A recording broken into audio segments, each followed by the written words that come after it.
तपाई पनि आफ्नै देश नेपालमा बसेर भुजा उत्पादन गर्ने मेसिन मार्फत व्यवसाय गर्न चाहनुहुन्छ? यदि हो भने यो भिडियो तपाईकै लागि हो। नमस्कार, म मेगा सेवा एमडी विजय बोहरा आज पनि नयाँ बिजनेस आइडियाको भिडियोको साथमा उपस्थित भइसकेको छु। हाम्रो नेपाली बजारमा निकै नै लोकप्रिय र दैनिक रूपमा उपभोग हुने खाद्य सामग्री हो।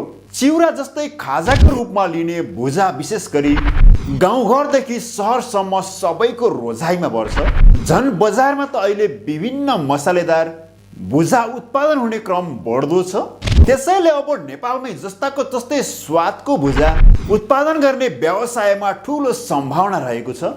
अब कुरा गरौँ भुजा बनाउने व्यवसायको सम्भावनाको बारेमा। कुनै पनि व्यवसाय सुरु गर्नु अघि त्यसको बजार सम्भावना र लगानीको बारेमा सोच्न जरुरी हुन्छ। भुजा नेपाली बजारमा अत्याधिक खपत हुने खाद्य वस्तु हो। बजारमा चीन तथा भारतबाट आयातित भुजा पाइने भए पनि स्थानीय रूपमा ताजा, सस्तो र गुणस्तर भुजा उत्पादन गर्न सकिन्छ। झोलामा, प्याकेटमा वा खुल्ला रूपमा बजारमा सजिलै बेच्न सकिने हुँदा चिया पसल, किराना पसल, स्कुल अगाडि, मेलापात, बजार, कार्यालय, बसपार्क जस्ता ठाउँहरूमा भुजाबाट चटपटे बनाएर पनि राम्रो मार्केटिङ गर्न सकिन्छ। भुजा बनाउने मेसिनका प्रकारहरू। भुजा उत्पादनको लागि हाल नेपाली बजारमा प्रयोग हुने मेसिनहरू विशेष गरी दुई प्रकारका हुन्छन्। ग्यास भुजा मेसिन सस्तो र सानो ठाउँमा पनि राख्न सकिन्छ। गाउँघर वा सहर सबै ठाउँमा सजिलै चलाउन सकिन्छ।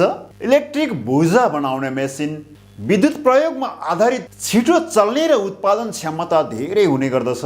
स्टेनलेस स्टिल बडी खानाको स्वच्छताको लागि उपयुक्त तापक्रम नियन्त्रण प्रणाली स्वाद र पोषण जोगाउन मद्दत गर्छ। 5 केजीदेखि 20 केजीसम्म चामल तताउन सक्ने क्षमता हुन्छ। प्रति घण्टा 15 केजीदेखि 20 केजीसम्म भुजा उत्पादन गर्न सकिन्छ। चलाउन सजिलो, एउटा सामान्य तालिमपछि सहजै सञ्चालन गर्न सकिन्छ। कच्चा पदार्थ के चाहिन्छ? भुजा बनाउनको लागि आवश्यक कच्चा पदार्थ स्थानीय स्तरमै सहजै पाउन सकिन्छ, जसका लागि उसिनेको चामल र नुन आवश्यक पर्दछ। यस्तै प्याकेजिङको लागि प्याकेजिङ प्लास्टिक र आफ्नो उत्पादन पहिचान दिन ब्रान्ड स्टिकर, लेबल आवश्यक पर्दछ। यी सबै सामग्रीहरू बजारमा सहजै उपलब्ध हुन्छन्। धेरै जसो मेसिन किन्ने ठाउँमै पनि कच्चा पदार्थ उपलब्ध हुन्छ। यो बिजनेस सुरु गर्नको लागि लगानी चाहिँ कति लाग्ला त? भुजा बनाउने मेसिनको मूल्य प्रयोग शैली, क्षमता अनुसार फरक पर्दछ। सामान्यतया ग्यास मेसिन नेपाली बजारमा 50 देखि 80 हजार रुपियाँमा सहजै पाउन सकिन्छ। इलेक्ट्रिक मेसिन नेपाली बजारमा 1 लाख देखि 2 लाख रुपियाँसम्म पर्न जान्छ।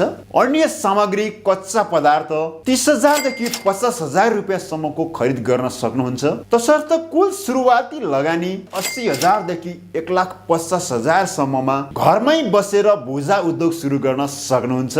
अब कुरा गरौँ भुजा बनाउने बिजनेसमा फाइदा कति हुन्छ भनेर। 1 केजी चामलबाट लगभग 1.5 केजी भुजा उत्पादन हुन्छ। चामल, इन्धन, प्याकेजिङ सहित प्रति केजी भुजा बनाउँदा 50 रुपियाँदेखि 60 रुपियाँसम्म खर्च आउँछ। प्रति केजी 30 रुपियाँदेखि 40 रुपियाँ सहजै कमाउन सकिन्छ। दैनिक 30 केजी उत्पादन गर्दा 900 देखि 1200 रुपियाँसम्मको नाफा हुन्छ। महिनाको हिसाब गर्ने हो भने 27 हजार देखि 36 हजार रुपियाँसम्म सहजै कमाउन सकिन्छ। यदि तपाईँले ब्रान्ड बनाएर बिक्री गर्नुभयो भने नाफा अझै बढी हुन सक्छ। तालिम तथा जानकारी। कुनै पनि बिजनेस गर्नको लागि आइडिया चाहिन्छ, तालिम चाहिन्छ र जानकारी चाहिन्छ। हुन त यो भुजा बनाउने मेसिन चलाउनको लागि त्यति गाह्रो त हुँदैन, तैपनि सामान्य आइडिया र जानकारी भएमा अझ सजिलो हुन्छ। त्यसैले मेसिन किन्ने ठाउँमै कसरी चलाउने भन्ने राम्रोसँग आइडिया लिनुस्। यस्तै बिजनेस सम्बन्धीका आइडियाहरू लिनको लागि हाम्रो यस एमएस बिजनेस आइडिया सिरिजमा हेर्दै गर्नुहोस्। हामी अझै नाफामूलक र सानो लगानीका विभिन्न बिजनेस सम्बन्धीका आइडियाहरू लिएर आउने कोसिस गर्नेछौँ। यदि तपाईँ घरेलु उद्योग सञ्चालन गर्न खोज्दै हुनुहुन्छ भने हामीले 100 भन्दा बढी घरेलु तथा साना उद्योगमा आवश्यक पर्ने मेसिन तथा कच्चा पदार्थ उपलब्ध गराउँदै आएका छौँ। भुजा बनाउने बिजनेस सुरु गर्न चाहनुहुन्छ अथवा यो बिजनेस सम्बन्धी अझै थप जानकारी लिन चाहनुहुन्छ भने यहाँ स्क्रिनमा दिएको नम्बरमा कन्ट्याक्ट गर्न सक्नुहुनेछ। तपाईलाई यो हाम्रो बिजनेस आइडिया सम्बन्धीको भिडियो कस्तो लाग्यो र आगामी दिनमा तपाईँ कस्तो भिडियो हेर्न चाहनुहुन्छ कृपया कमेन्ट बक्समा गएर कमेन्ट पनि गर्न नभुल्नुहोला। तपाईँ जहाँ हुनुहुन्छ स्वस्थ रहनुहोस्, मस्त रहनुहोस्, व्यस्त रहनुहोस्। तपाईको सोचलाई सधैँ पोजिटिभ बनाउनुहोस्। अर्को भिडियोमा हाम्रो भेट हुने नै छ। तबसम्मको लागि म मेगासेवा एमडी विजय बोहरा यो भिडियोबाट बिदा लिने अनुमति चाहन्छु। हवस् त, धन्यवाद।